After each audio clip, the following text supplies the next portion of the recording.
everybody, Livingston here. Today we're jumping into another fun-filled episode of The Outer Limits. This time it's Season 1, Episode 8, The Human Factor. It came out November 11th, 1963, and I'm looking forward to jumping into this one. But before we do, let's go into last week's episode, Obit, and see what you had to say about it. Hung Fo? I guess that's what you say. This one is ahead of its time. Yeah, very much so. I think this is one of those episodes where it's crazy what they were thinking about the 60s, very much what we think about now. I don't really dive into a lot of older stuff, not until recently, and I'm really digging it. It's not like we were that far apart when it comes to the way we thought about the universe and what could potentially happen if aliens decided to go, you know what, let's F with these people. Prince Rupert 6161 says, back when less was definitely more, TV had its golden age too. Yeah, very true. I mean, everything has its golden, silver age, bronze age. I mean, it all depends on what category you're wanting to talk about. But definitely the golden age for television for sure. I think a lot of the core ideas of some of the things that we deal with today came from things like The Outer Limits and Twilight Zone. And I know a lot of things haven't originated from The Outer Limits, because I know things like even 20 years, 30 years, 40 years before that, when you read certain novels and watched television shows or even radio shows, there was a lot of things that were very similar to what they were writing about in the 60s, and just like in the 80s, and just like now, it's like we just sort of keep going through and doing these particular stories. So it's interesting to see different takes of the same story going through the decades, depending on what era we live in. So it's very cool. Jonathan Stein, I kind of feel like the aliens' role should have been explored sooner rather than dumped at the end like that. True, but at the same time, it might have given away a little bit of the mystery of what was going on. You know, maybe that was part of the twist. But it would have been interesting to see what the alien was all about. What was the main goal? What's the end game for it? Maybe some of its civilization. I mean, yeah, definitely could have dove into that. But, it's too bad some of these stories are actually, the majority of these stories are one-offs, and you never really get a sequel to them. Stephen DeLuca 4479 says, let me start out by saying, please do not feel any obligation to read this comment in your next installment, since it's much too long. Well, we started, so we're in for the long haul, my friend. The Outer Limits does Perry Mason courtroom drama here, including the sudden outburst confession when the culprit is at the very brink of being exposed. This episode's greatest value is in its insightful examination of human nature. The characters are not fine exemplars of virtue. They are like us, flawed and driven by their weaknesses. The old man is self-pitying. Colonel Grover hides his hypocrisy behind clenched jaws and a chest full of ribbons. Dr. Scott is high-minded until his sexual insecurity is poked, no pun intended. Obit is a cautionary tale about protecting people's privacy and how devices that invade it could be touted as a good thing. Theoretically, you can sell goods more effectively. Also, you can eliminate undesirable communication, suppress subversive thought, punish those who are not in lockstep with the aims and goals of whoever is holding the power in any given situation. The monster, of course, is really that part of all of us that is little too interested in the things we have no right to know about others. The monster today invented technology that knows everything you have ever searched on the internet, every web page you have ever visited, and every email or text you ever sent. It sends personalized ads to your smartphone, records where you are at all times if you carry a smartphone, knows when and where you are driving from and to, and even how fast you are going, thanks to computer monitors in all new cars. They haven't started chipping us yet, but they sure want to. Cameras on buildings and Ring doorbell cameras film us wherever we go. Younger generations today know that they can expect precious little privacy, but older people like me still remember a world where you could live without being constantly recorded, tabulated, monitored. Conrad Hall does a fantastic job giving some visual excitement to a virtually emotionless three-room drama. His close-ups of Jeffrey Corey, nose and eyes is daring, and likely a visual pun to him being the nosiest of the nosy characters in the show. The monster is truly creepy and ironically wears a garment made from a diaphanous material, usually reserved for peekaboo lingerie, another visual pun, which is echoed when Dr. Scott pulls a curtain back that is made of similar material while he's talking to the senator at the restroom. Anyway, I appreciate your take on the series and always look forward to the next one. If you are interested in old TV other than sci-fi, The Fugitive is a really top-notch show in some of the same ways The Outer Limits is. Great characters and compelling scenarios. It's one of the best shows of the early 60s black and white era, which I consider the true golden age of television. Well, I agree with you. This is definitely the golden age of television.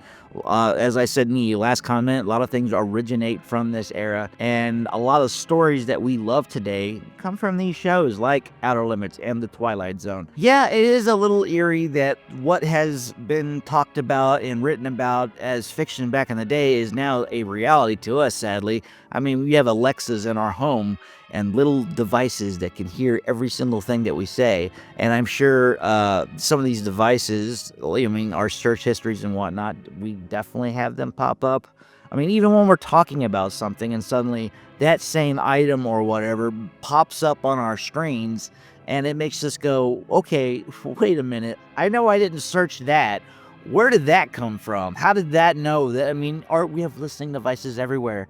I mean, I have nothing to hide, but I sure as hell like to take my phone camera and, make it point down or into another area, just in case I'm walking around with nothing on or whatever. But you never know who's watching and what has a camera these days. It's pretty crazy. Hank Hook, sorry if I'm saying the name wrong. What enhances this program is knowing the budget for each episode. It would stagger your mind, you would never believe. So check my numbers, $500 each. Well, Hank, I actually did check your numbers on this one, and no, not every episode costs $500 to make. As way low budget. That's something that you can probably pull off on a YouTube channel if somebody has their own equipment and wants to act on their own stuff. Besides that, I actually looked up the very first episode of the Outer Limits, and the first one is The Galaxy Being, and that entire episode, the first episode, cost $213,000 total.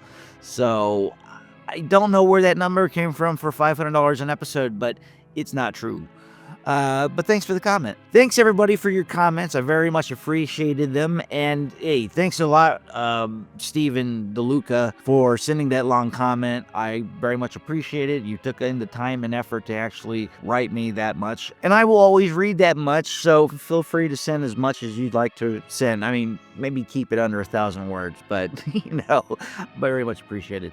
Anyways, let's get into the episode and see what we're getting into. The Outer Limits.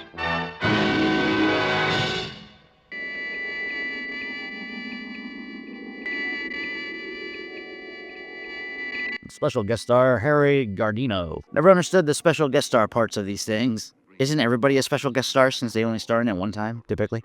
Until recently, not even the Eskimos ventured into this Arctic waste. It is a shaky camera. This is Point Taboo.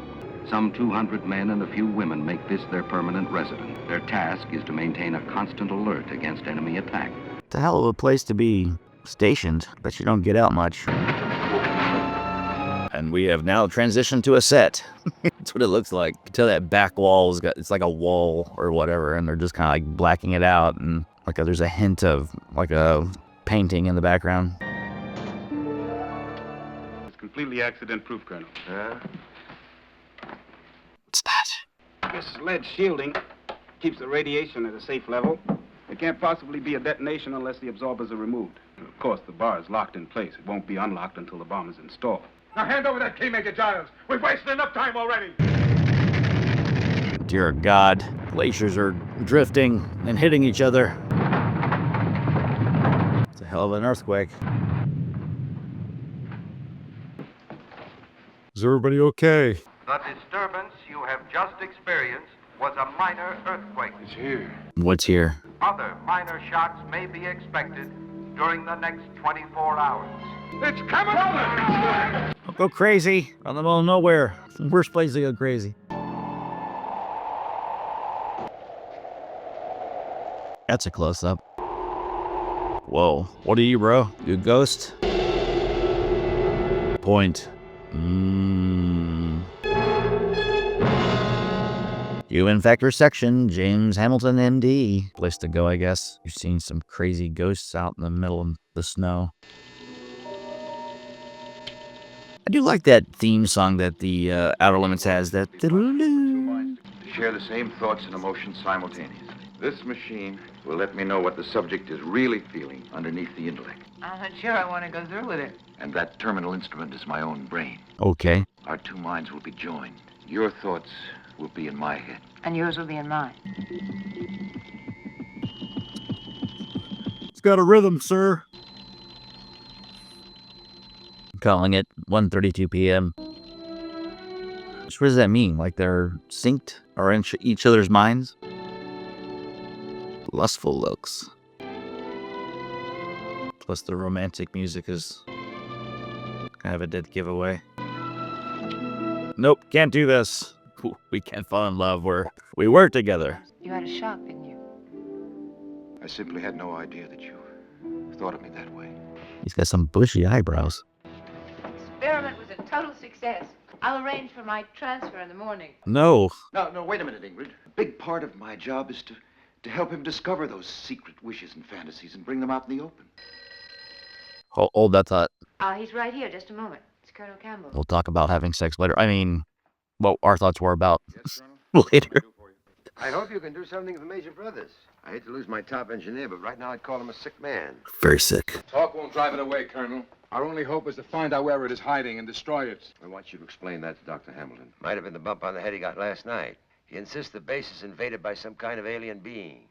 He needs someone who's intelligent, efficient, and unemotional. A robot. I'm not leaving you, Dr. Hamilton, because I'm embarrassed or ashamed. You see, while I was experiencing your thoughts and emotions, I felt your wisdom and your courage, your gentleness, but no love, and all for your work. What if that will change things for him? Maybe you shouldn't feel everything. Commercial. Colonel Campbell ordered me to come. Well, you're not under arrest. And if you don't mind losing your escort, we can be alone in the laboratory. What? You know, in a different context, what he just said sounded like, if you don't have your escort, I'll take care of business. It seems to me that someone here on this base wants me declared mentally incompetent. Throw some tests at me. What is it? Calculus, tensor analysis, huh? The ragged rascal ran. I can't do that with my tongue. People with dementia could never say that. Round the rugged rock, the ragged rascal ran. Nothing wrong with your speech centers. Care for coffee? I don't drink. Coffee? Affect my nerves or weaken my mind and my body. I think coffee, I heard, stimulates the mind for hours or whatever, and then once you don't have that caffeine in you, it can kind of crash. So there's a downside to the focus. Now, just why do you think that anyone on this base wants you declared mentally incompetent? We live in a world of cowards, Dr. Hamilton. Kind of true today. The men are afraid to see the evil that is here on this base, and they're responsible for it. I like this shot of the doctor. It's got a lot of depth to it. Blow it out of existence with atomic explosives. Look, I'll show you. This is the Victoria Channel. Over here is the Baffin Strait. Now, with this mountain gone, there would have been a submarine channel all the way through west to Alaska. And that was my job, to get rid of that mountain and the thing on it. Okay, did you do that? You said the mountain and the thing on it. What's on that mountain? What is the thing? Because the thing that should have been destroyed along with the isthmus is now here on this base. Is it human? Alive? Tell me about the accident last night when you hurt your head during the earthquake. After all, we're only a few miles from the Baffin Fault. Oh, you think that, do you, huh? All the shafts caved in before we could plant the atomic cartridges? So there's more to the shocks than... It wasn't an earthquake. What was it? It was the thing. There's something out there. It must be destroyed before it destroys us. Risk my life. You don't believe me, do you, huh? I'd like to. It sounds crazy. But it takes place in the Outer Limits, so I'm guessing it might be a reality. You believe that I saw it? The thing? Self-sacrifice is a rare thing. You must have had a very valid reason. I want to know that, be able to understand. Would you be willing to participate in a rather sophisticated experiment? Help me believe it. Okay, Some sort of a lie detector test? something like that. Let me read your mind. Are you afraid of it? Kind of. No. No crime to be afraid. It's a crime to run away from fear. Is it? Are you, right-handed? 9 times out of 10. I'm a lefty. Where you do most of your thinking will be a little on the left side. The percentage of left-handed people in the world is 10. It's pretty crazy that I'm only in that 10 percentile. I'm just raising the amplification. We'll know if you're attracted to me or not.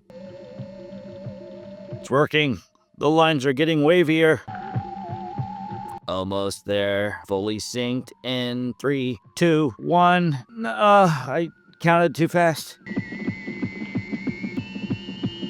Nope, we're in a pattern. I feel you.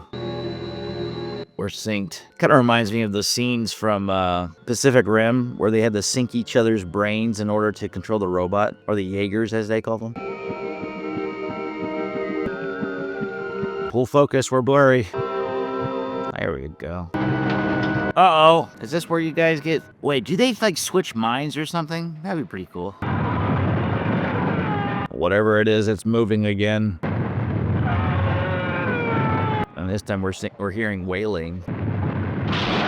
No! Dr. Hamilton.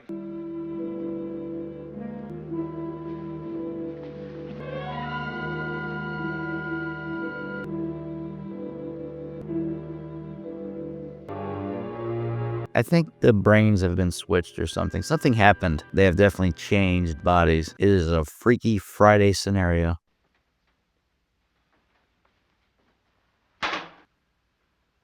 Major Brothers? I'm here, Dr. Hamilton. I'm looking at myself.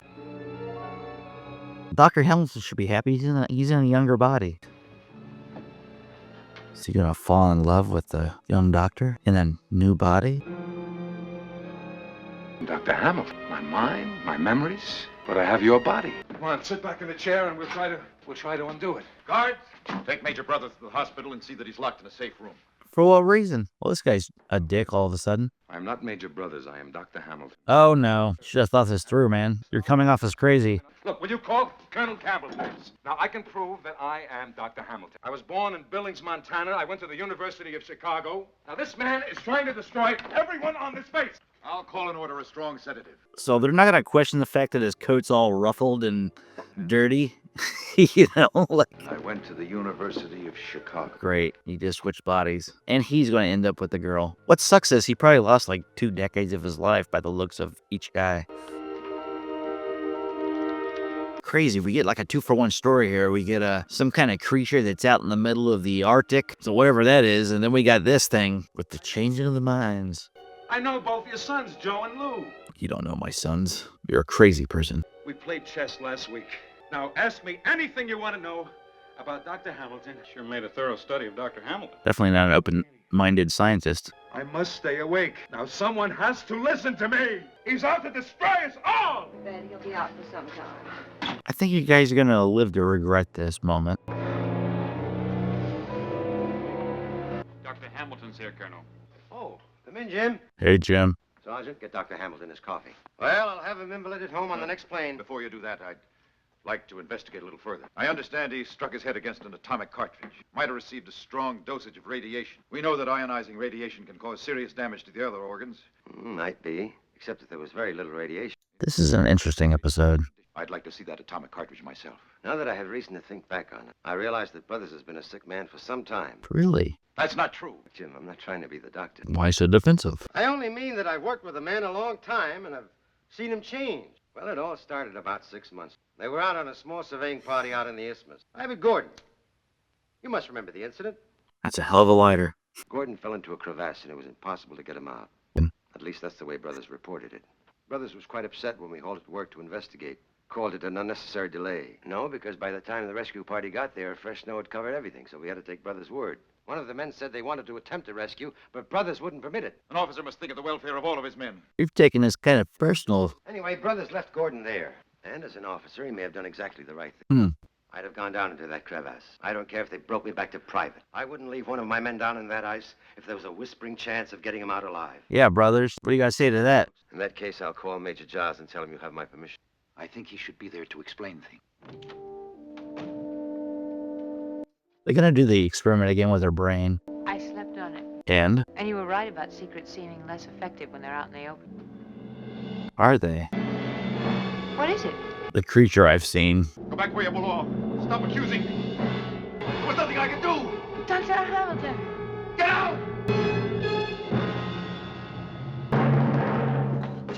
Well, that was weird. From her point of view. What are you doing here? I don't understand. Okay, guess that was a bad secret.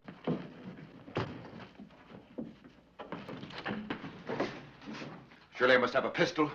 Thank you, that's all. Dr. Hamilton? That's all. You need to go talk to Brothers. This guy's going off the rails. Get me Major Giles. Yes, Dr. Hamilton. You meet me in front of the atomic storeroom. About 10 minutes. That's not good.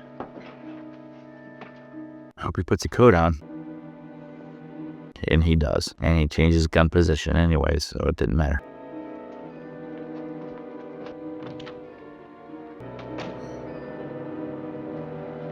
She's thinking something's fishy now. Go talk to Brothers. Major Brothers arrived at Lab 450. Behavior pattern of deep guilt. Feelings of persecution mixed with delusions of grandeur. Seeming every man is afraid of Brothers. Nervous habit of eating sunflower seeds. She will notice that. Should I link my mind with his to find out? It worked with Ingrid. And it just dawned on her. She seems smart. Her deduction's working.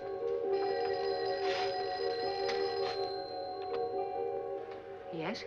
Oh, I'm glad to hear that Major Brothers is feeling better this morning. Go talk to him. Stop insisting that he's Dr. Hamilton. Gonna believe that he's Dr. Hamilton. Well, the doctor should have known better. He's in a different body, and then suddenly you're saying, I'm the doctor! Yes. Yes, sir. Just a moment. It's like, no, think it through. Act stupid. Well, May I have Major Brothers' chart, please? I hear he was insisting that he's Dr. Hamilton. Is he calm enough for me to talk to him? Just give me a minute. Regulations, Doctor. No one, not even myself, is allowed in the storeroom alone. You won't be alone. I'll be with you. But really, there's no need to worry. No danger at all. Yeah, man. Stop going crazy. Take your glasses off now. I know you're trying to be cool, but... He's right in there. You'll have to talk to him through the grill. Now, please leave. Who I am. Ingrid. Ingrid. Hey. What did I tell you yesterday? You told me that you love me. Well, you must be him. Look in my eyes. Here. You're him. The man I love. In a younger body. Good for me.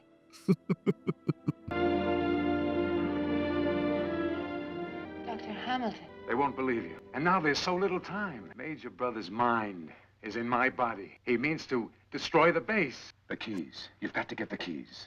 Better hurry up. I hope this one doesn't end on a sad note. Even in direct contact, the radiation level is quite low. Of course, if a man stayed here for several hours, he might become contaminated. This control bar. Couldn't that have caused a temporary burst of radiation? The safety controls are perfect. No controls are perfect. How's the bar released? With a key. Well, don't tell him everything. I think I'll have to talk to Dr. Hamilton again. Would you mind calling his office for me? Extension. Imagine forgetting your own number. Here, I'll look it up for you. Oh, yes, here it is. 269. She's killing time. Mind handing those to me, miss? Hand you what? The keys. Thanks. You're welcome. The key releases this lever bar. It can't be absolutely motionless when locked. When you're dealing with radioactive materials, even a micron too much can be deadly. It's not the kind of a key that you turn and releases the controls by magnetic force. So There's no movement at all. tell him everything. Great.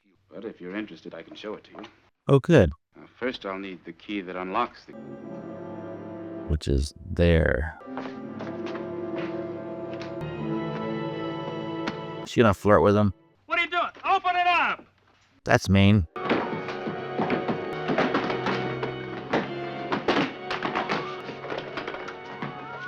Okay. I don't know. He just ran out here. Security, give the general alarm. Attention all personnel. Major Roger Brothers has just escaped from the hospital. Great. Another obstacle. Anyone seeing him, notify security immediately. Will he make it in time? I don't know.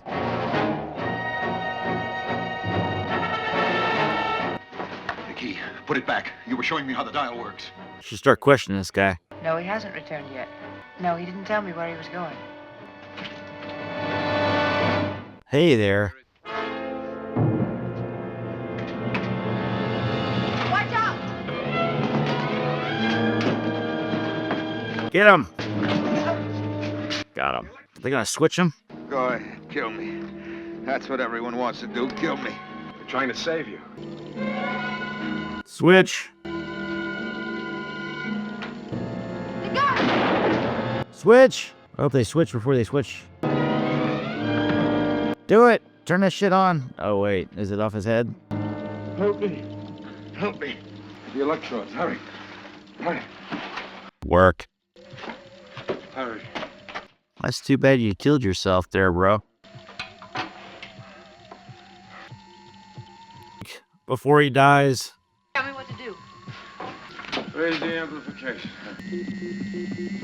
Okay.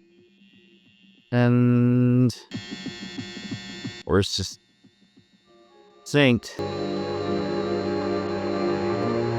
Did it work? Uh-oh.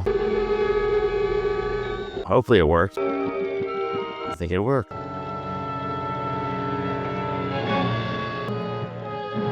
You're fading. I hope it works. No, Ingrid, I'm here. Test him. Is it really him? She's looking into his eyes. I guess it's him. Yesterday I found out that you loved me. Place much value on it, Ingrid. I'm sorry. I guess I just never needed it. What this world needs is more people who want it. My mind and brother's body. It's your mind that attracts me most. All right. So you're saying I'm ugly. I felt him die. And you seen the creature. Did you find out what death is? But I'm sure for Major Brothers it's more pleasant than life. He's free now, the ghost of Private Gordon. An hallucination. When they ask you how he died, what'll you tell him? Major Brothers shot himself. No, only an instrument. Neither good nor evil until men put it to use. By itself, the instrument is nothing until you add the human factor. The end. Well, that was it for this one. The human factor is in the bag. I definitely enjoyed this episode. Didn't know what to expect from it, but I think this is probably my favorite Outer Limits episode so far. And we still have a ways to go before we hit the end of this. But I didn't know what to expect. I thought we were going to get a sad ending like the majority of these episodes seem to be, but it actually ended up being a happy ending for the couple. And Major Brothers didn't make it, sadly, and it turned out that the creature that was out there ended up being his own guilt that brought it on. So, oh well to that. I thought we were getting like a dual story going on with like a creature being out there as well as the switching of minds and doing a Freaky Friday kind of thing, but sadly that wasn't the case. But I still thought the most intriguing episode so far. Kept my interest all the way through. Never once did I check the clock to see if it was going to end at any point. I was definitely enthralled with this one. So let me know, comment below what you thought of episode 8, The Human Factor. Let's go into some trivia and see what it's here to get this episode off the ground. Although this episode shares its title with an episode of The Outer Limits 1995, namely The Human Factor 2002, it was not a remake of the episode, and they have no connection beyond the title. Well, that was it for the trivia of this episode. Like to know your thoughts on it. Don't forget to like, share, and subscribe to continue on watching The Outer Limits with us, as well as The Twilight Zone, and you can also check out a podcast I do once a week. Until next time, see you later.